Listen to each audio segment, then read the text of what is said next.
Hey Zan, tell me when you see me on the YouTube. Can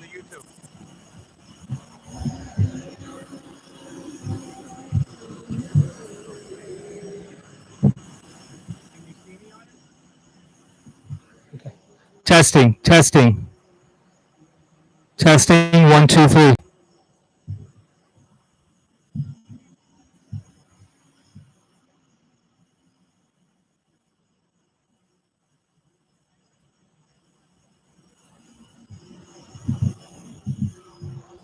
Testing, testing.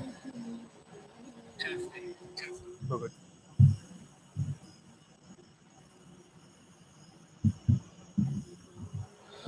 Testing 1, 2, 3. Testing 1, 2, 3. Good enough.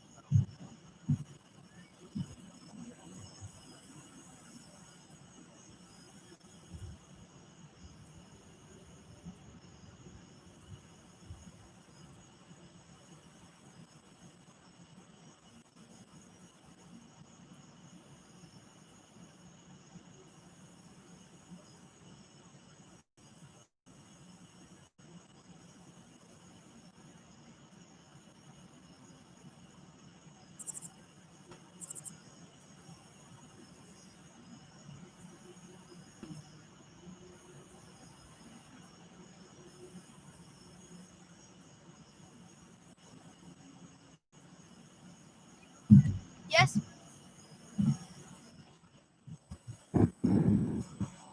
Huh? There's enough light here. There is enough light here. No light. There's light here. I can read. If I can just do this. Yes.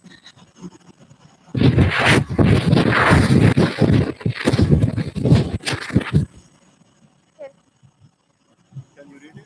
Yep. Right? I can. No, you can't. I can. You can see it. I can see it.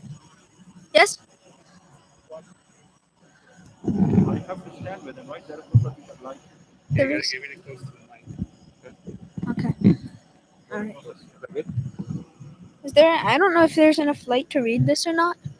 I mean, if I bend it this way, then there is. Let me see if I can just angle this a little bit. Put this Okay. down. Yes. Okay. All right. Turn that off. Turn that one off. Okay. I'm gonna see if I can keep this nice.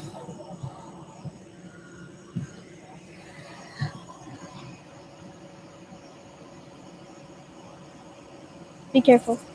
Open flame. Yeah. No, not yet. No, I think I have it. I don't think so yet. 1 second. Okay, so tomorrow I'll bring a light and I'll bring it here. Yeah. For tonight, just you can hold it for? Yeah, I will. Okay. I'll tell you when to start. Okay. Yeah, okay. You have to make sure you're in front, Okay. and you gotta really recite loud. Okay. Okay.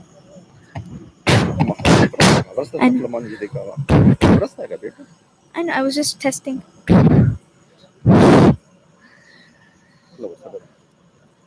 Okay.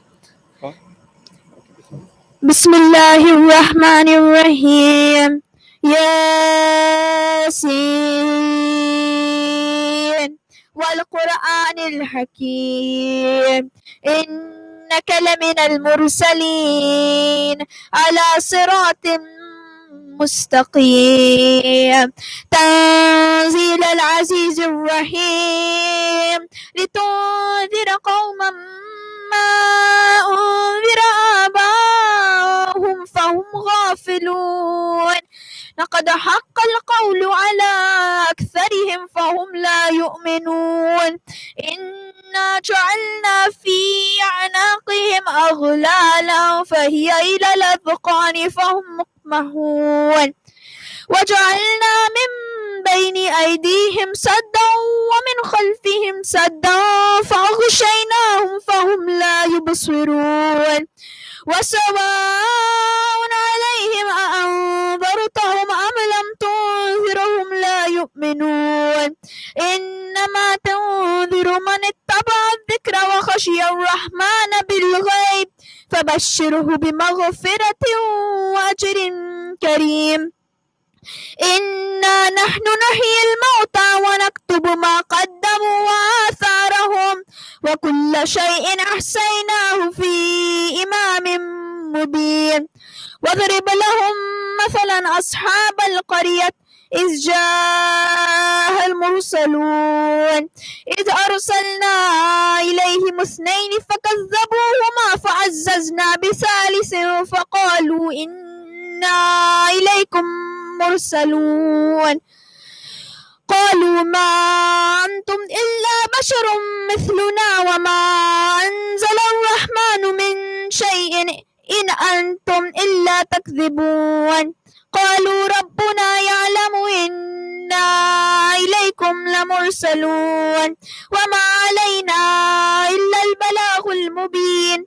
قالوا إنا تطيرنا بكم لئن لم تنتهوا لنرجمنكم وليمسنكم منا عذاب أليم قالوا طائركم معكم أئن ذكرتم بل أنتم قوم مسرفون وجاء من أقصى المدينة رجلا يسعى قال يا قوم اتبعوا المرسلين اتبعوا من لا يسألكم أجرا وهم مهتدون وما لي لا أعبد الذي فطرني وإليه ترجعون أأتخذ من دونه آلهة إن يردني الرحمن بضر لا تغني عني شفاعتهم شيئا ولا ينقذون إني إذا لفي ضلال مبين إني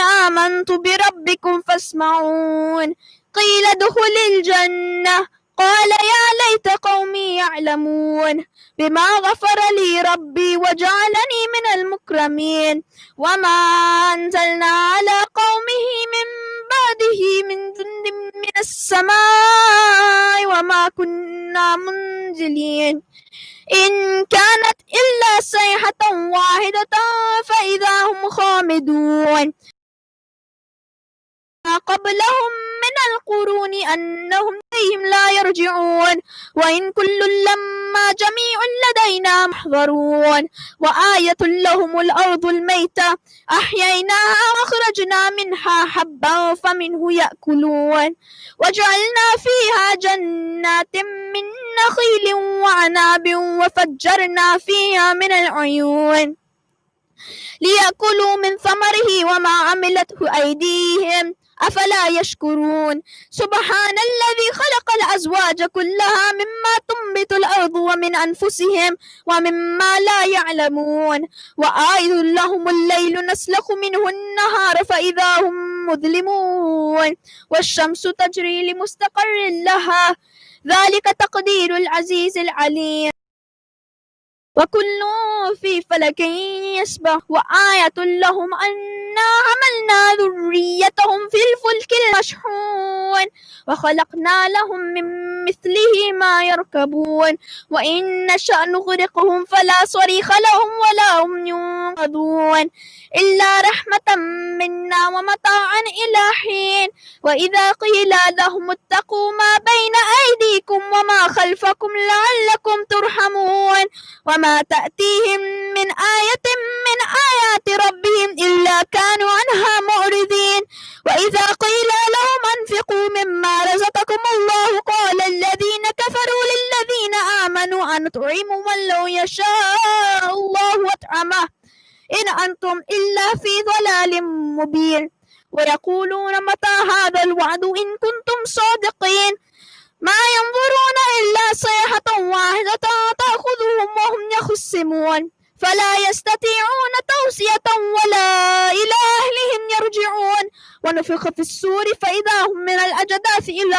ربهم ينسلون قالوا يا ويلنا من بعثنا من مرقدنا هذا ما وعد الرحمن وصدق المرسلون إن كانت إلا صيحة واحدة فإذا هم جميع لدينا محضرون فاليوم لا تظلم نفس شيئا ولا تجزون إلا ما كنتم تعملون إن أصحاب الجنة اليوم في شغل فاكهون هم وأزواجهم في ظلال على الأرائك متكئون لهم فيها فاكهة ولهم ما يدعون سلام قولا من رب رحيم وامتازوا اليوم أيها المجرمون ألم أعهد إليكم يا بني آدم ألا تعبدوا الشيطان إنه لكم عدو مبين وأن اعبدوني هذا صراط مستقيم ولقد أذل منكم جبلا كثيرا أفلم تكونوا تعقلون هذه جهنم التي كنتم توعدون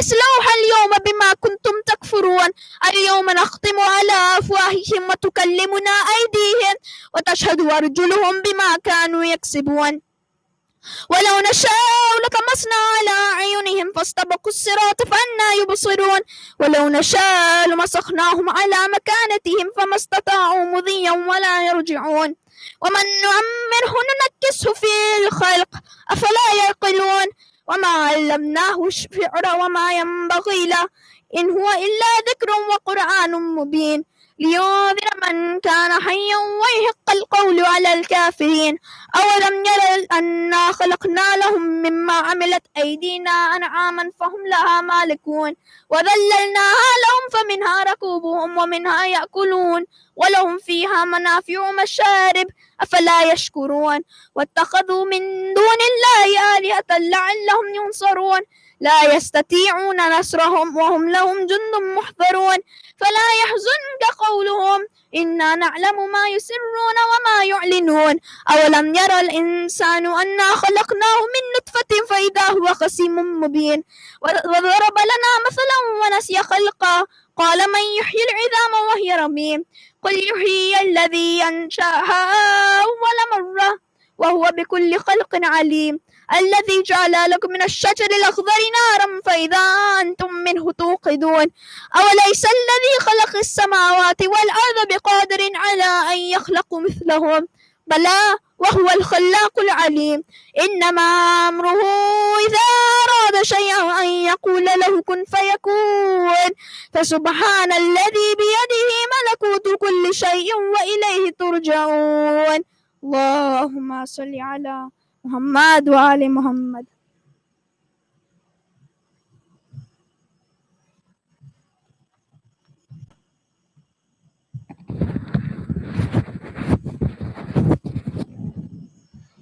Brothers and sisters, Assalamu alaikum. If you haven't been able to tune in already, there is a radio channel. It's FM 100.9. So if you're far away, you can tune into the radio station to listen.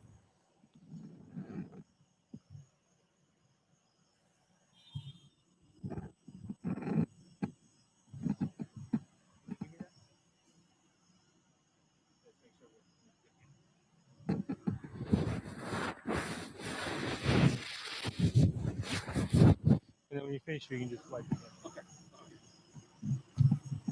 You need to speak up on this mic. It doesn't carry the voice. Okay. You need to really. بر محمد وآل محمد صلوات اللهم صل على محمد وآل محمد شاه بدر होने बाकी है शाह बदरों होने बाकी है कल्ब ज़हरा का चैन बाकी है सुन ले ये ज़माने के यज़ीदियों आज भी एक हुसैन बाकी है आज भी एक हुसैन बाकी है हुसैनियत जिंदाबाद हुसैनियत जिंदाबाद हुसैनियत जिंदाबाद बर मोहम्मद वाले मोहम्मद सल्लल्लाहु हुम्मा सल्ली अला मोहम्मद व आले मोहम्मद मोहम्मद का घराना करबला वाले बयाबा में मोहम्मद का घराना نہ کربلا والے بیاباں میں محمد کا گھرانہ کربلا والے بیاباں میں قیامت کی خزاں آئے ہے زہرا کے گلستان میں محمد کا گھرانہ کربلا والے بیاباں میں کہاں ہو تم علی اکبر ذرا آواز تو دینا کہاں ہو تم علی اکبر ذرا آواز تو دینا اکیلا رہ گیا ہے فاطمہ کا لال میدان میں محمد کا گھرانہ کربلا والے بیاباں میں لوٹا جو کربلا میں تو مسلمانوں کیا لوٹا لوٹا جو کربلا میں تو مسلمانوں کیا لوٹا علی کی بیٹیوں کی چادریں آئے ساما میں محمد کا گھرانہ کربلا والے بیاباں میں اے زمین کربلا اس کو ذرا آرام سے رکھنا اے زمین کربلا اس کو ذرا آرام سے رکھنا سلایا ہے علی اصغر کو لا کر تیری داماں میں محمد کا گھرانہ کربلا والے بیاباں میں محمد کے گھرانے پہ یہ کیسا انقلاب آیا محمد کے گھرانے پہ یہ کیسا انقلاب آیا علی کی بیٹیوں اور شام کی تاریخ زندہ میں محمد کا گھرانہ کربلا والے بیاباں میں قیامت کی خزاں آئی ہے زہرا کے گلستان میں پر محمد و آل محمد صلوات اللہم صلی علی محمد و آل محمد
Wherever you're watching from, either outside in your recite aloud salawat ala Muhammad wa ala Muhammad. Allahumma salli ala Muhammad وآل محمد وعجل فرجه.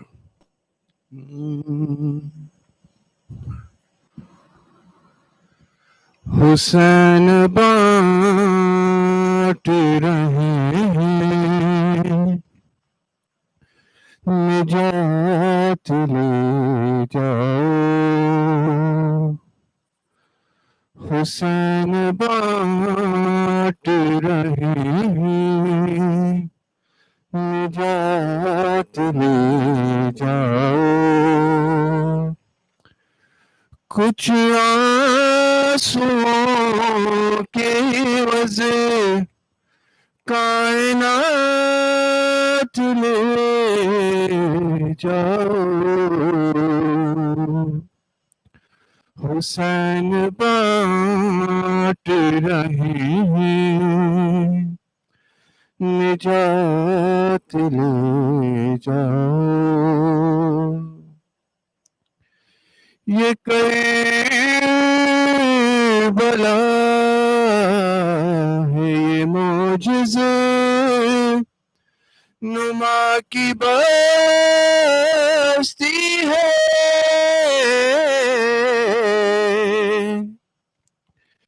یہ کربلا ہے یہ معجزہ نما کی بستی ہے. کفن میں اس کو لپیٹو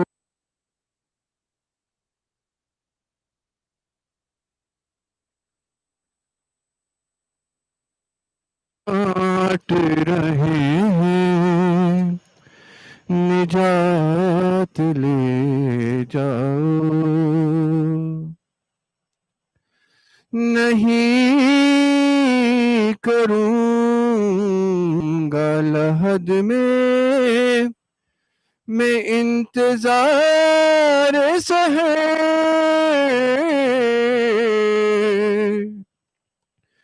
نہیں کروں گا سحر میں انتظار سحر. فرشتوں کے بلارا تو رات لے جاؤ. حسین بانٹ رہے ہیں نجات لے جاؤ. کہیں گے ماتمی حلقوں سے لوگ محشر میں.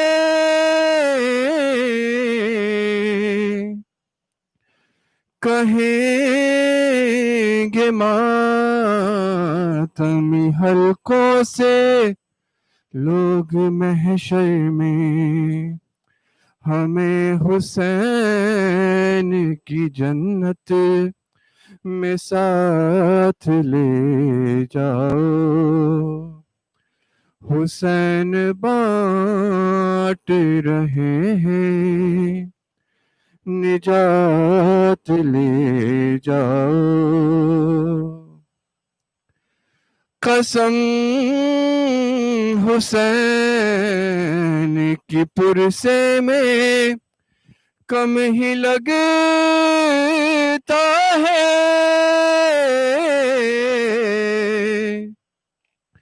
قسم حسین کے پرسے میں کم ہی لگتا ہے.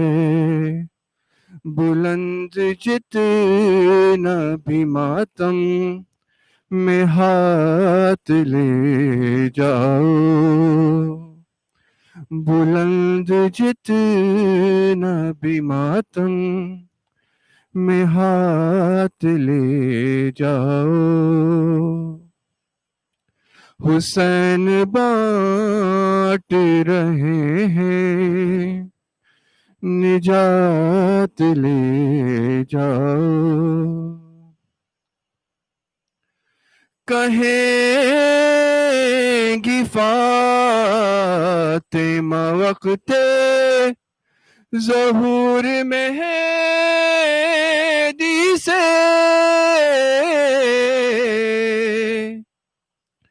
کہیں گی فاطمہ زہرا وقت ظہور مہدی سے لڑائی کے لیے غازی کو ساتھ لے جاؤ حسین بانٹ رہے ہیں نجات لے جاؤ کچھ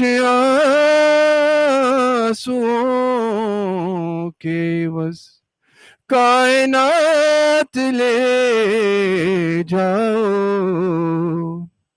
حسین بانٹ رہے ہیں نجات لے جاؤ صلوات علی محمد وآل محمد اللہم صلی علی محمد وآل محمد وعجل فرجہ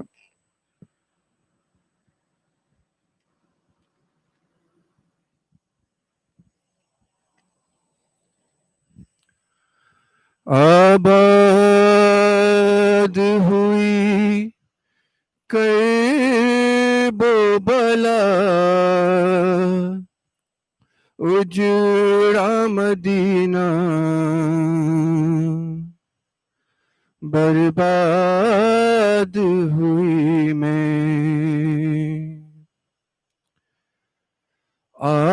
آباد ہوئی کرب و بلا اجڑا مدینہ برباد ہوئی میں زینب کو ناراض آیا محرم کا مہینہ برباد ہوئی میں ایک دن تھا کہ اس شہر کی کرتی تھی میں شاہی اور آج تباہی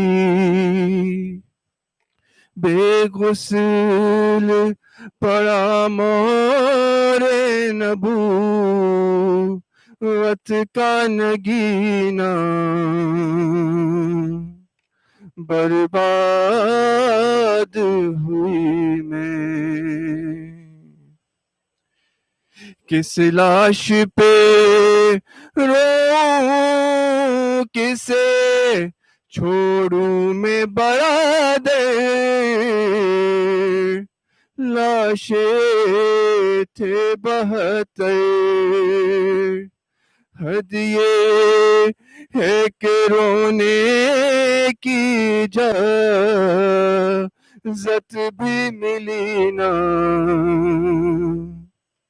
برباد ہوئی میں آباد ہوئی کرب و بلا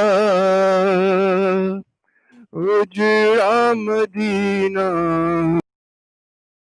برباد ہوئی میں اصغر کا گلا بھائی کا سر سینہ اکبر سب گوہر و چادر اس دشت میں لوٹا گیا زینب کا خزینہ برباد ہوئی میں مائیں بھی نہ پہچان سکی بچوں کے چہرے بکھڑے ہوئے سہرے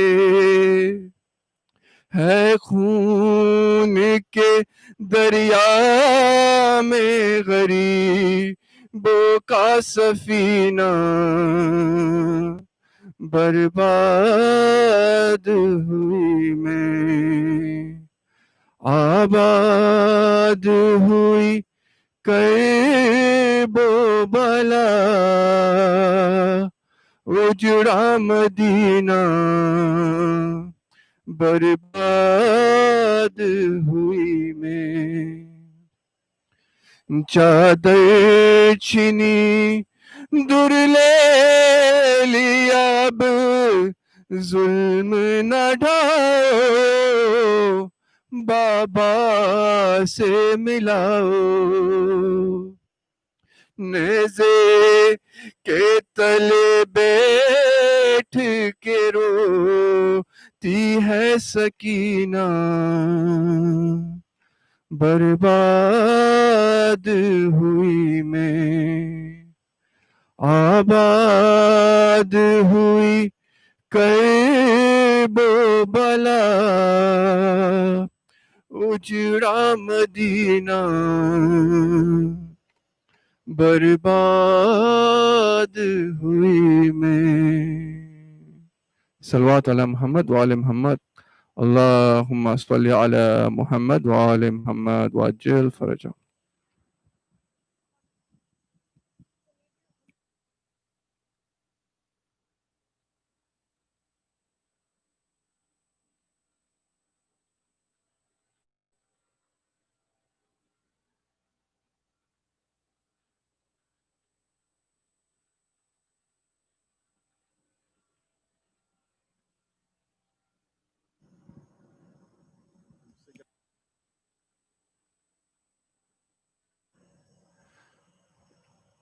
Mu'mineen, let us recite Amma Yajibu, verse of Amma Yajibu 5 times for all those who are afflicted with any calamities, any problems, any health issues, including our brother Sajjad Jafar and everybody in our community.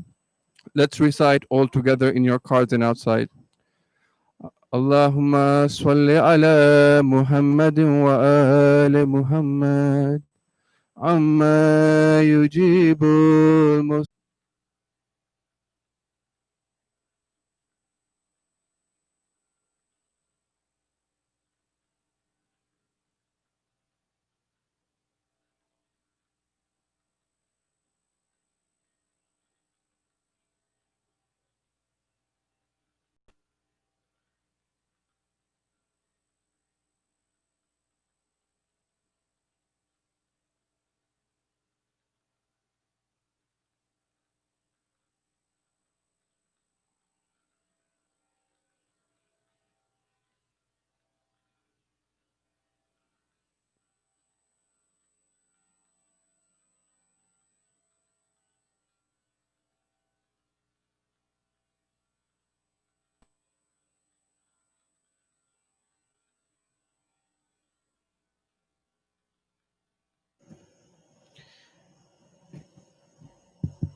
رحم الله من قرأ سورة المباركة الفاتحة.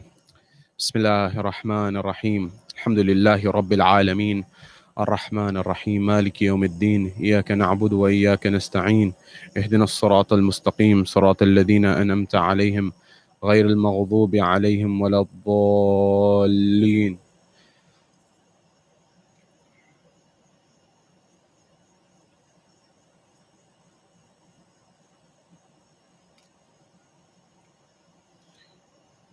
بسم الله الرحمن الرحيم. قل هو الله أحد الله الصمد لم يلد ولم يولد ولم يكن له كفوا أحد.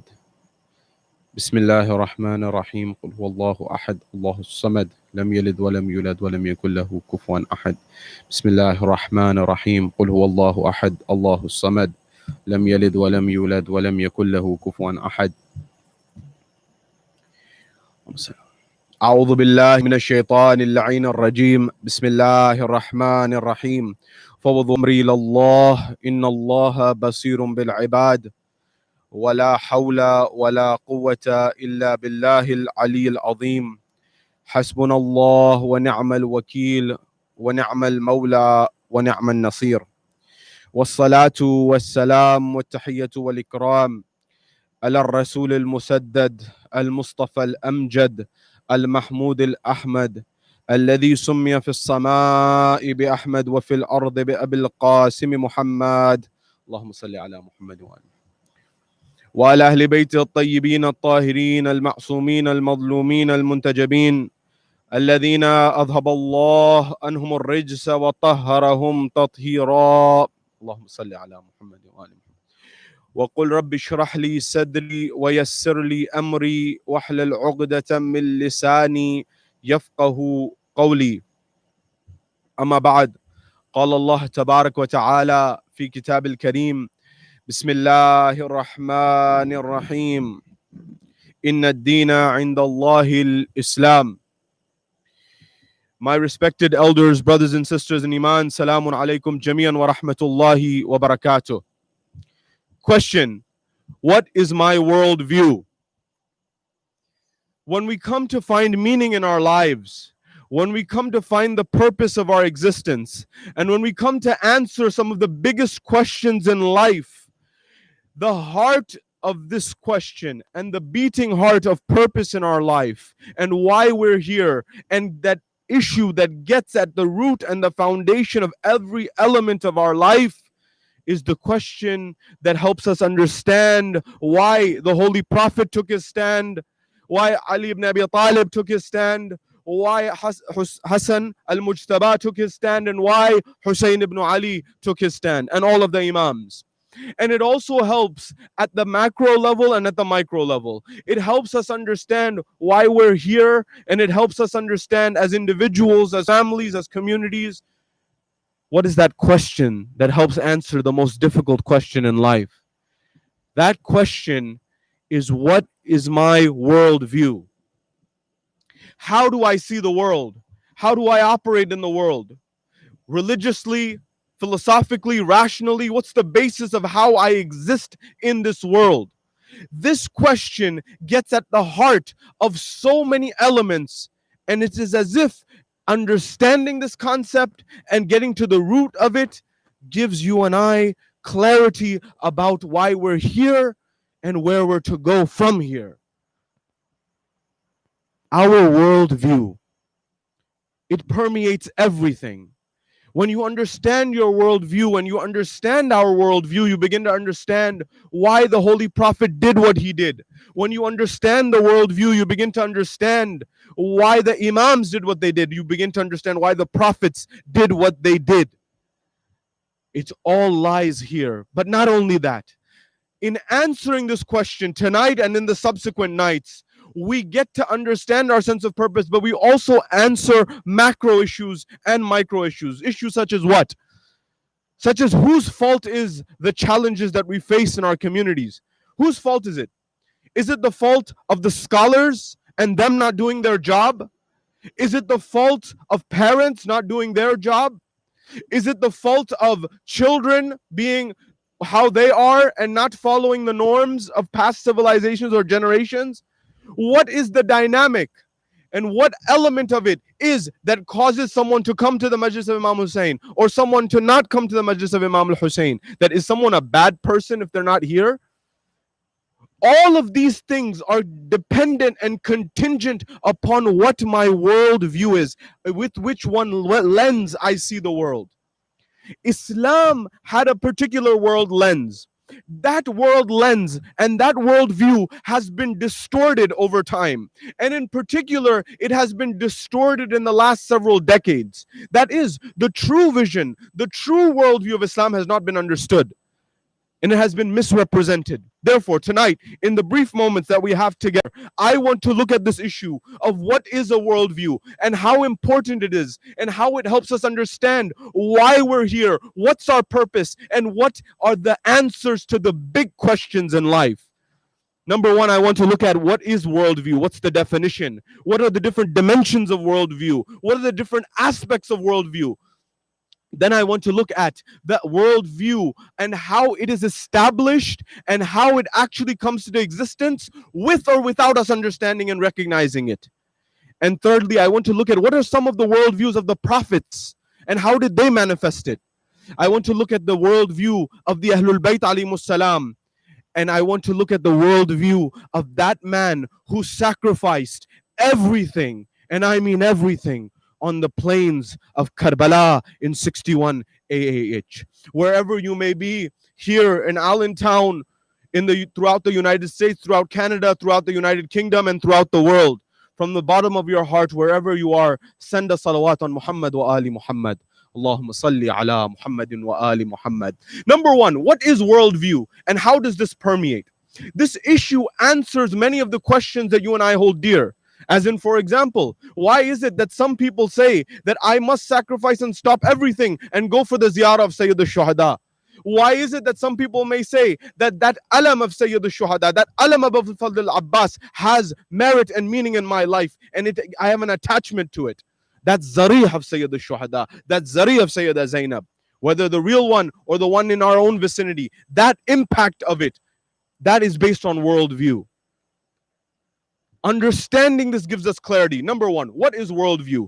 Worldview in the English world, it actually in English derives in the Latin languages from German. The German word Weltanschauung. This idea of world perception in the German narrative. And that's where the word comes from in English. Worldview can have more than one dimensions. What are some of the dimensions? You can have a worldview that is based on a few different frameworks. What do I mean? Allow me to explain. One type of worldview is what is called attitudinal. Attitudinal worldview says that I look at the world from the perspective of the old adage, if you remember, from a positive perspective. Or I look at the world from a negative perspective. Or I look at the world from a realistic perspective. If you remember the old adage, I look at the glass half full, or I look at the glass half empty. Or I look at the glass neither half full, neither half empty. I just look at the glass as is. Am I someone who is looking at the world optimistically or negatively? What is my attitude as how I operate in the world? This is one level of what is the definition of worldview. The second level of what is an option of a worldview that someone can adopt in their life is that of an ideology or ideological worldview.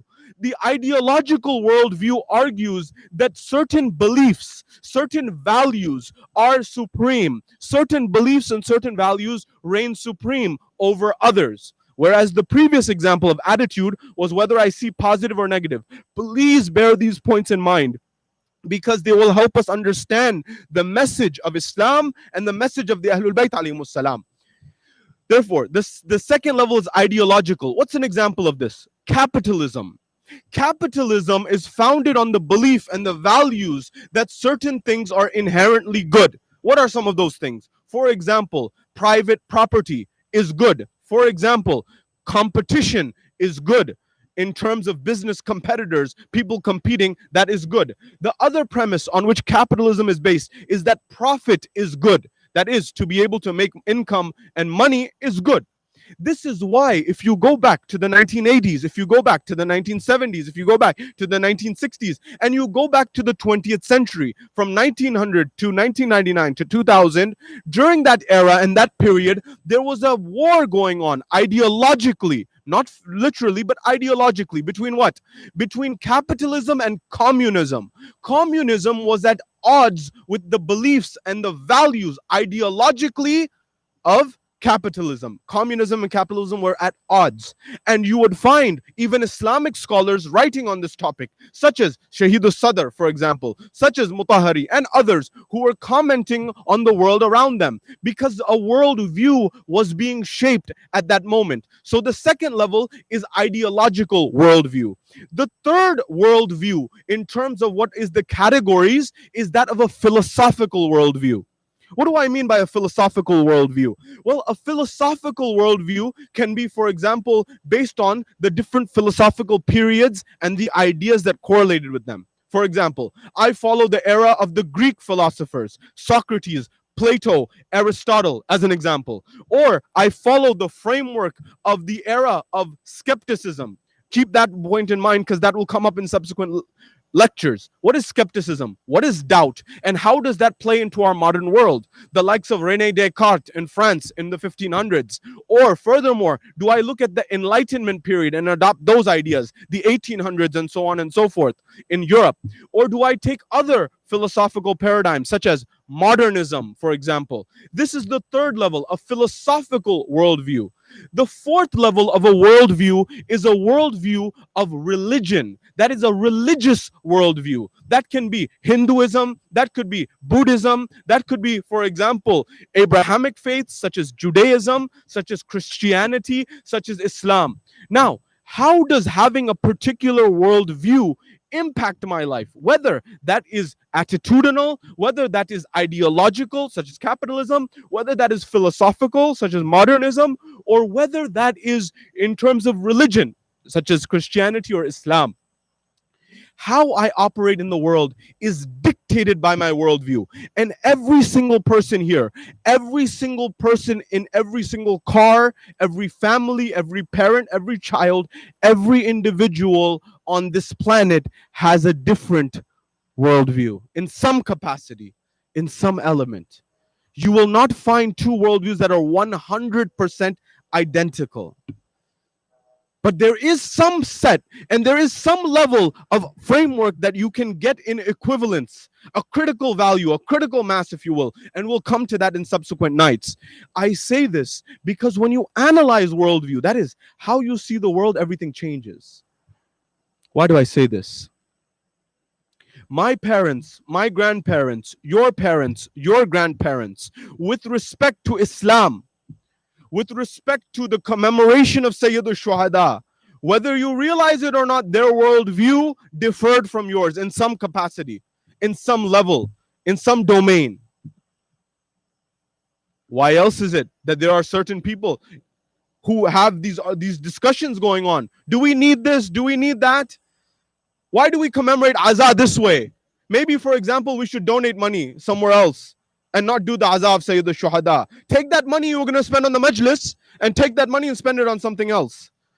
That's based on a worldview, whether you realize it or not. And as we will unravel this mystery of worldview over the subsequent nights, you will realize that your worldview has been shaped before you were born by the generations before you, whether you realize it or not. What is a worldview? How do I understand this? In the 20th century, worldviews were emerging. In the 19th century, before that, worldviews were emerging. Before that, there were worldviews emerging. But I want to come to another point. The worldview of the prophets, the worldview of Islam, what is that? When we come to the creation and of existence, God places Adam alayhi salam, Allah subhanahu wa ta'ala places Adam on earth. And when he places him on earth, Allah subhanahu wa ta'ala could have said, for example, that there's only so few people on this planet. What's the point? Why put people there in the first place? One may argue this. Of course, Allah knows everything, but I'm giving a hypothetical. Let's go further than this. When you go further, Adam alayhi salam had a few people, his family and the likes. It wasn't a massive world. Who is he preaching to? What is he working on? That's based on a worldview. Nuh alayhi salam. How long did Nuh preach for? Noah in the Old Testament, in the Bible. Noah, how long did he preach for? Was it a day or two? We're told 1,000 years, less 50. 950 years at least, if not more, because his lifespan was well over that, 1,200 years or so. So this person preached for over 1,000 years. And how many believers was he able to achieve over a 1,000-year period? But a handful. Was that a success or was that a failure? The answer of that question is based on your worldview, based on how you see the world, based on how you see existence, based on how you see the world in which we operate and the world in which we exist. What is the answer in our own world? Why do I set up the majlis? Why do I have the commemoration? What's my goal? To have the maximum numbers? It may be a good goal. It may not. Whether it's a good goal or not, I don't have any review on that. What I'm talking about is your answer to the question of what is your worldview is in that answer to what you gave to that question. That is, what's your goal? Is it numbers? Is it For example, that only a few people are there does not matter. What about this concept? That as followers of Ahlul Bayt, as followers of the Ahlul Bayt alayhimus salam, we believe that in the majlis, whether there are 2,000 people or whether there are 2 people, Fatimah al-Zahra is present there in the majlis of her son. That's a worldview. How you believe and how you think about this world impacts everything. I'm speaking to the parent who's concerned about their child not going to the mosque on a regular basis throughout the year. That's based on a worldview. I'm concerned and I'm speaking about that grandparent who's concerned about the future of his generations or her generations. Where will they go? Will they be on Sirat al-Mustaqim? Will they be on the path of the Ahlul Bayt alayhimus salam? Will they not be on the path of the Ahlul Bayt alayhimus salam? What is their worldview? I'm speaking to that youngster. I'm speaking to that college student. I'm speaking to that high school student. I'm speaking to that student in school who's saying that my parents' worldview is different than my worldview. How do I reconcile? They're too old school. They need to understand the times. Everyone has a worldview. Islam had a worldview. Let's go further. Moses alayhi salam, Musa alayhi salam, in the way he walked, in the way he talked, in the way he acted, you saw that he had a particular worldview. Whether it was going on the mount, whether it was coming back with the 10 commandments, or whether it was going towards and leading his people up to a point in the Red Sea and being delivered and having the trust in Allah subhanahu wa ta'ala that that would happen, for example, that something would happen. That's a worldview. That Maryam, Mary, the mother of Jesus, peace be upon him, the mother of Isa alayhi salam, that the Quran says that at that point in time, when narrating her tale, there was a moment when Isa alayhi salam is born and they come and they give the allegations towards Maryam and they say, you come from a decent family, you come from decent parents, decent household. They were nothing but good. And how did you have this child when no man has touched you? She remained quiet. She remained quiet and she took a fast of silence, having trust that she was righteous and having trust in that individual, that is that entity, God Almighty, that child spoke from the cradle. What did Rasulullah do in Arabia? Michael H. Hart, the man who created a list of the 100 most influential people in history, an astrophysicist and a historian. Notice the frame of what's going on here and what I'm talking about. Bear this in mind because this will come up again and again. He writes a history of the most influential people in history, one after the other. Now, he has criticized people on this list as well. But at the same time, what he says needs to be noted because of a framework and a worldview. What do I mean? He puts the top 100 people. I remind you, at the top of the list, 5 individuals. The 5 top. Confucius, number 5. Number 4, Buddha. Number 3, Jesus Christ. Number 2, Isaac Newton. Number 1 on the list, he puts Muhammad Mustafa. All of them, he says why? As you recall, I'm reminding you, he says that everyone else on this list either brought a secular system or a spiritual system. One or the other. He says Muhammad is that only individual. Although he criticized Rasulullah, he said he's the only individual who brought a spiritual system and a socio-economic secular system and brought that to the world. Why do I say that? The way Rasulullah did the impossible in 23 years by changing the entire paradigm and trajectory of a group of Bedouin people who would bury their daughters alive. He changed their entire destiny in a span of only 23 years, where they were able to rule over an empire that stretched from modern day China to modern day Spain, in Granada and Cordoba and Andalus, and all the way down to Morocco in the modern day. How did he do that? He did that by changing their worldview. Their worldview was that these idols that they made with their own hands were God, and that was the extent of the world that they saw. Rasulullah came and brought the divine message to them and said, this idol that you worship is something that you can break with your own hands. How do you accept it? How do you believe it? How do you adopt it? Why do you adopt it? and he raised their level of thinking, their status of thinking. What is your worldview? What is my worldview? How do we operate in the world? That is critical. You see, I said one of the concepts of our belief system, one of the concepts of our worldview is attitudinal. Remember, that was one of the first four. One attitude is that of judgment or being judgmental in nature. When the days of Muharram begin, you see people who come from all over. Some people who you may not see all year. And some people automatically, without realizing, have a view.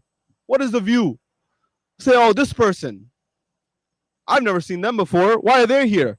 What's the point of them being here? What's the point of only coming for 10 days? What's the point of only coming for 3 days? What's the point of only coming once a year? That judgment that occurs is an attitudinal worldview, whether you realize it or not.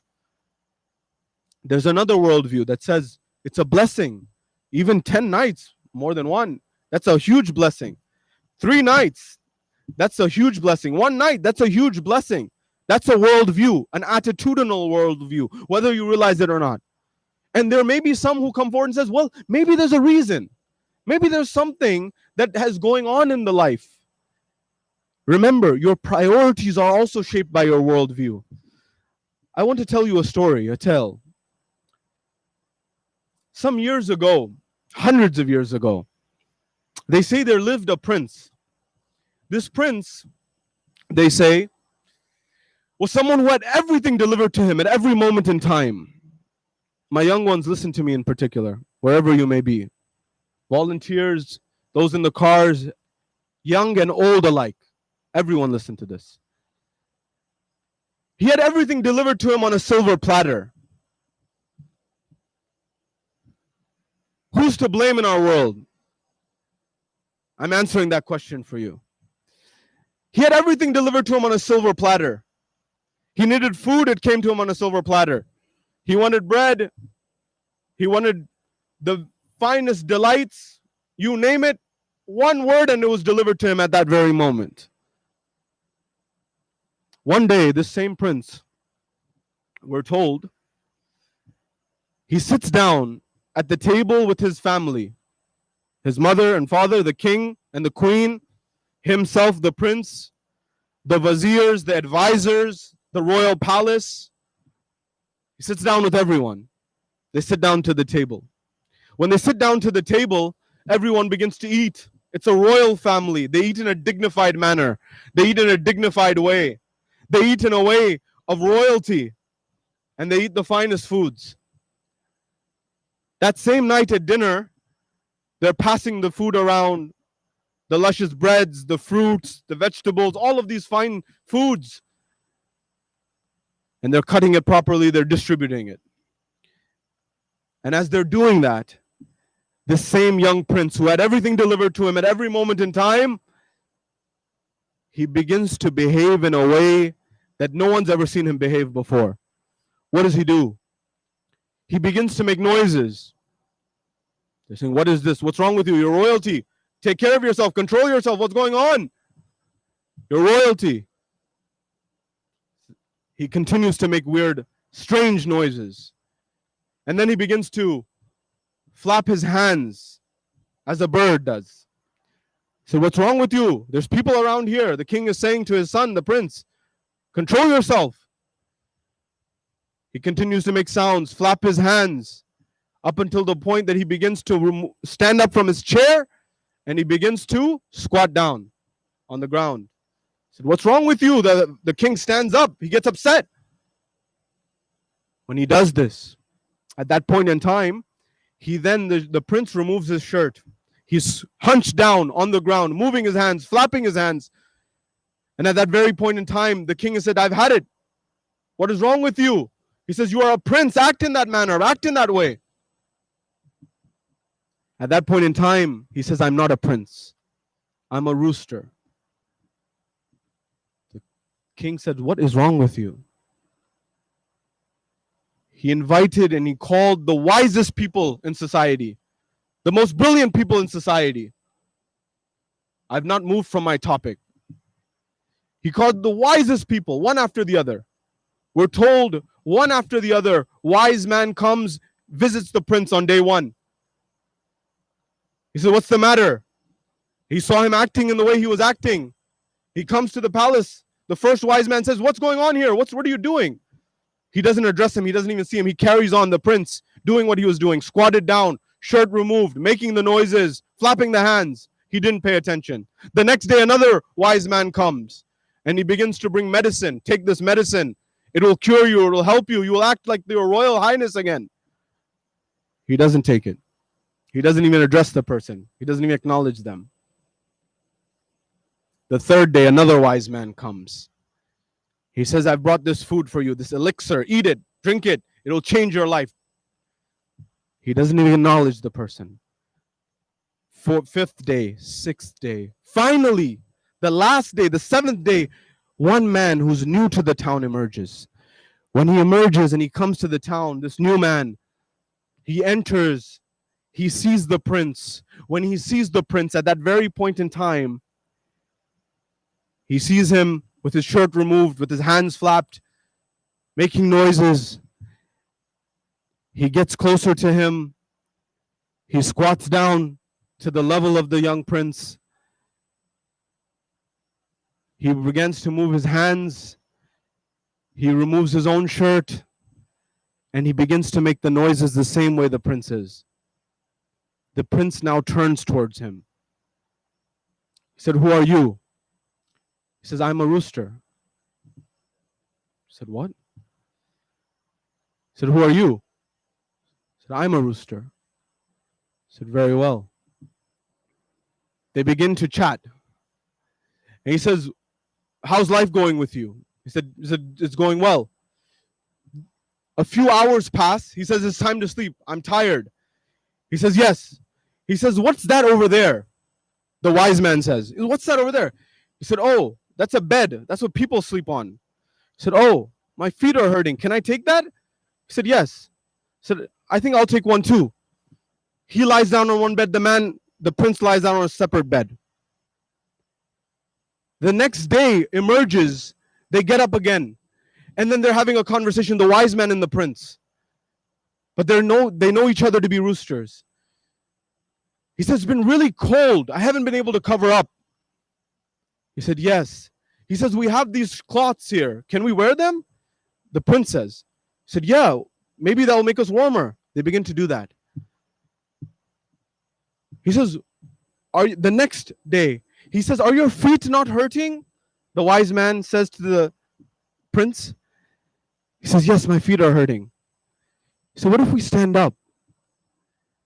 He said, yes, let's do that. Then the wise man said to the prince, what is this table over here? What is this thing? He said, that's where people eat. That's where they sit and they eat. He said, very well, I didn't realize that. He said, who are you again? The wise man looks at this rooster, who he knows to be a rooster. He says, who are you again? He says, I'm a rooster? So you're standing? You're wearing a shirt? You're sleeping on a bed? And you're standing tall? You're a rooster? He says, no, I'm a prince. So you're a prince?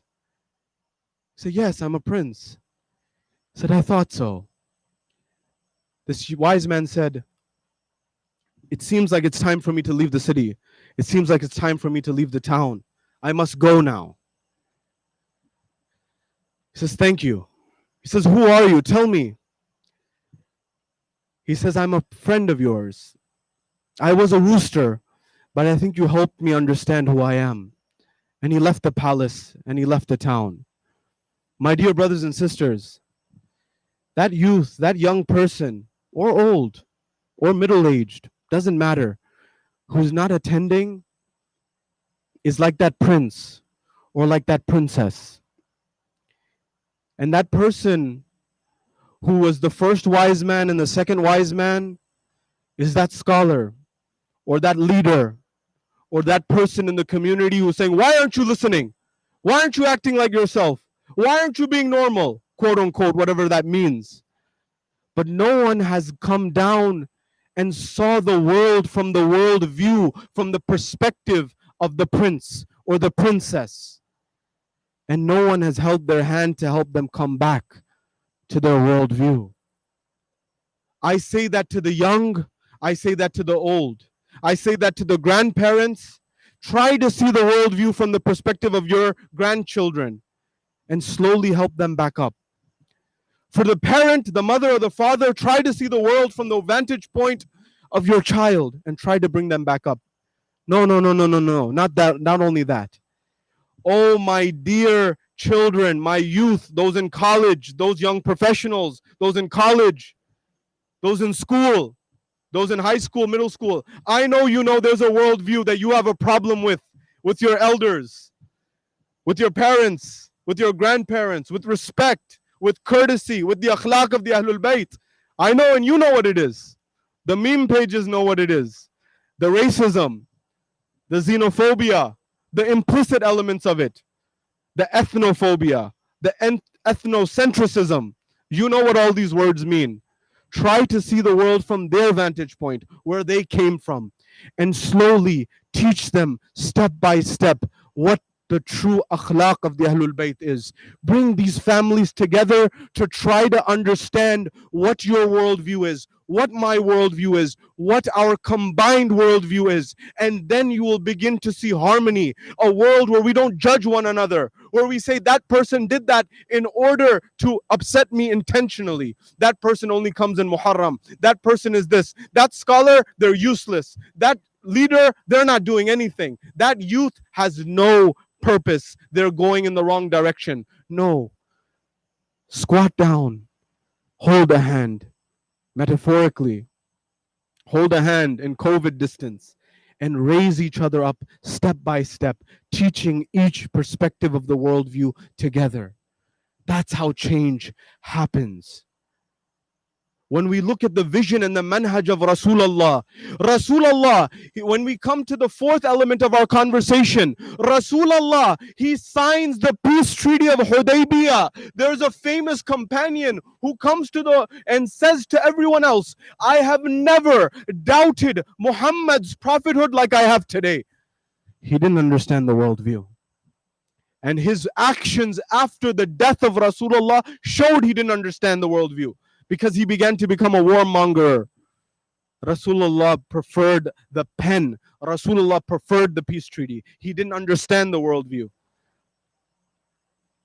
When you go to the life of Amir al-Mu'mineen, how is it possible that Ali ibn Abi Talib salawatullah wa salamu alayhi, for 25 years, his right is usurped, stolen by 1, 2, 3. It is a year after year, 25 years pass.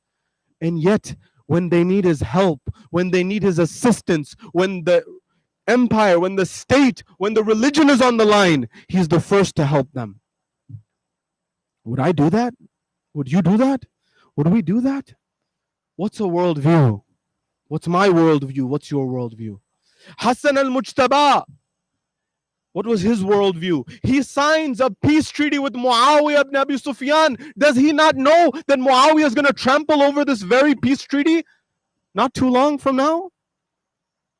You and I would have inferred that if we lived at the time. If we lived at the time, we would have put 2 and 2 together, looking at Muawiyah's actions, and we would have known that. The Imam wouldn't know that, but he had a worldview.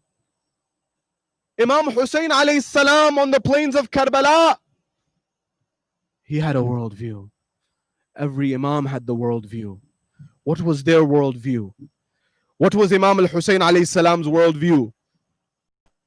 How many companions did he have on the day of Karbala, on the day of Ashura in Karbala? Was his worldview about majority? Was it about numbers?